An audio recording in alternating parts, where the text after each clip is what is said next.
Welcome to the September staff meeting. Since most of us were gathered last week for the Bernie Waterman tribute, I thought, well, for the staff meeting, we'll keep it simple. We'll do a video. And as always, I'd like to thank Scott Riley. He's back there shooting this, and he's going to edit it a little bit later. So that's great. So thank you, Scott. I always appreciate that and never take it for granted. Speaking of the tribute to Bernie Waterman, thank you all for coming out. Thank you for showing your support. I can't tell you how much that afternoon meant to Edith Waterman. Edith was so gracious, and she was so excited, and she was so appreciative to actually meet some of you for the first time and get to know some of you who she's known over the years. And she was just really moved by the whole situation, and it couldn't have taken place without everyone's participation, without a lot of people working to make the atrium look as pretty as it possibly could. And just from the bottom of my heart, thank you for making that special for Edith, and to Jerry Poppy and Bob Bevel and Daryl Lazy Adams for adding their comments as well. So I hope everyone enjoyed that. Bernie was a very special guy. Since our last meeting, we have done so much. The Summer Olympics has wrapped up in Tokyo.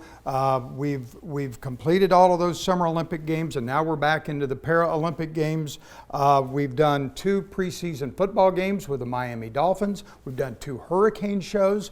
Our news department has been working, and thank you and congratulations to the ABC side, because they've launched the new 10 a.m. show, and it's looking great. It's something different, and I applaud the difference. We have live bands in every Friday, and it's a lot of fun to watch, and so that's great. But while all of that was happening, we received word earlier, or actually later during the month in August, of a wonderful thing. NBC2 won a National Edward R. Murrow Award for breaking newscast coverage. That's a big deal. That's a huge deal. Now, we've won some in the past, and we've won a lot of regional Edward R. Murrow Awards, but to be nationally recognized is something that everyone in Waterman Broadcasting should be proud of. And while all of that was going on, and we were celebrating the National Edward R. Murrow Award, we also did something very important in the morning on NBC2. We welcomed Alan Campbell. Alan's our new morning anchorman on NBC2, and that allowed Nate Foy to move back to his normal midday shift, and that's all going very, very, very well. So welcome to Alan, and congratulations for everybody on that. Our engineering team, they have been busy virtually the entire month of August repairing lightning damage. You may recall back at the very end of July, we were hit by lightning. We had a long list of replacement components that we had to have, and due to the chip shortages and everything, we simply didn't get that equipment or those replacement parts in until later in August. Well, they've been really, really busy over the month of August getting everything up to snuff. So we had all of that going on, and then there's COVID. We've been dealing with COVID now for over a year, almost 600 days, and since our last meeting, we've had multiple COVID problems here in the station. We've had employees that have had to become hospitalized. We've had multiple exposures. We've had several people out with COVID, and more than that, we've had people that have had to quarantine because they were simply exposed to COVID. I can't emphasize how dangerous it is. The hospitals here in Lee County, as of this morning, are still at 100% capacity. And the death rate, while it's slowly declining, there have been so many people dying here in Southwest Florida that our local hospitals have had to bring in refrigerated trucks to handle the bodies because their morgues are too full. This is a dire, serious situation. And I feel like at Waterman Broadcasting, we have to do everything to keep everyone safe. And that's why the senior management team and I made the very difficult decision to put out a policy where by September 15th, all employees must be vaccinated as a condition of employment. It was a tough decision, and it's one that I know at the end of the day is going to make a few employees decide that they would rather work somewhere else than work at Waterman Broadcasting. That breaks my heart, but that's the reality. Everybody is free to choose. But I will tell you, the overwhelming majority, 230 people out of 238, have already indicated, I've either got the shot, I'm going to get the shot, no problems with it. And so by September 15th, here's what it's going to look like at Waterman Broadcasting. Everybody will have either become fully vaccinated or will be in the process of getting vaccinated or will have a medical or religious accommodation. To those people that are still on the fence, I don't want you to leave. I really don't want you to leave. And if you'd like to talk about it further, come and see me or your supervisor or Kathleen, and we'll talk to you about it. But at the end, it's your decision, and I support that decision.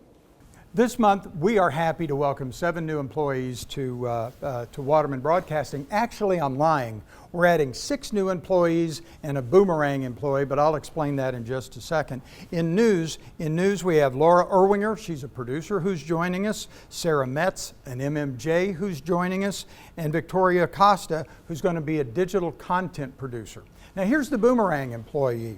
Grant McNulty has worked with us before. Well, he's coming back. Grant, we're glad to have you back. Welcome back. He's a newscast director, and he is going to join 3 new technical people that we have, news technicians, Alicia Cahill, Deja Hayes, and Corey Gilchrist. So all of those 7 people are kind of new to the Waterman team. If you see them around, say welcome, make them feel at home. They're part of the family now, and we're glad to have them. Every month we talk about the importance of our long-term employees. Well, this month we've got 4 really great long-term employees. The first person I want to talk to you about during this video is Ivy Brown. Ivy Brown has been with Waterman Broadcasting 12 years. Ivy, congratulations. I know your anniversary was a couple of days ago. Notice how we came in. She properly masked up. We were keeping a safe distance. But anyway, Ivy, thank you very much. 12 years with Waterman Broadcasting. Those of you that don't know Ivy, she's one of our local sales managers. And if you got a paycheck, which I'm sure you all did, it's thanks to Ivy and all of the salespeople that generate that revenue that keep the company going. So Ivy has been here 12 years. Mike Skoll. Unfortunately, we're shooting this video when Mike wasn't in the building or we'd go track him down. But Mike has been here 14 years. Mike, congratulations and thanks for everything you do to keep the newscasts rolling and to keep them on the air. That's a tremendous amount of responsibility. In addition to doing that, he is the shift supervisor, so he's trying to herd all of the news techs, so that's a lot on his plate. And the last person I want to mention is Laura Kunkler. Laura Kunkler has been here 30 years. 30 years, Laura Kunkler, and she's going to be back in the building this coming week. So when you see her, say happy anniversary. Laura has done everything at Waterman Broadcasting, from producing newscasts to station manager, and then she is now the owner and operator of ABC 7. So Laura, congratulations. You've been on the team for 30 years. I couldn't have done it without you. And all of the people that have been here for so long, thank you from the bottom of my heart. Last but not least is Laura Michler. Laura Michler is celebrating 35 years, Laura. I'm going to do something I'm not supposed to. I know, and I want to. We are so proud of you. 35 years. Thank you. Oh my gosh. Think of all the changes here in 35 years in master control. You know, we couldn't do it without you. Thank you. Thank you for keeping us on the air. Thank you. We're so proud of what you've done. Thank you. Well, I'm proud of you too. So what's ahead for the fall? September is my favorite month of the year, and we've got so much going for us. You know, the market's going to change. I'm going to tell you about some changes, not on our stations, but on the other stations. Coming up, actually on Monday, Labor Day, WINK is going to copy us. What's new about that? WINK is going to copy us, and they're going to start a 3 o'clock newscast. And to do that, they've moved Drew Barrymore over to WXCW. So that's new on WINK. Now, WFTX is also going to copy us. They like what we're doing with the midday or the mid-morning newscasts, and they are going to start a 2-hour local news block from 9 to 11 that will add on to their existing 7 to 9. So they're going to go 4 hours of local news, actually 5 hours of local news from 6 a.m. to 11 a.m. But in order to make that change, they've canceled their 4:30 a.m. newscast and they've canceled their 5 a.m. newscast. That's going to be replaced with syndication. Also, coming up in September, like I say, it's very, very exciting.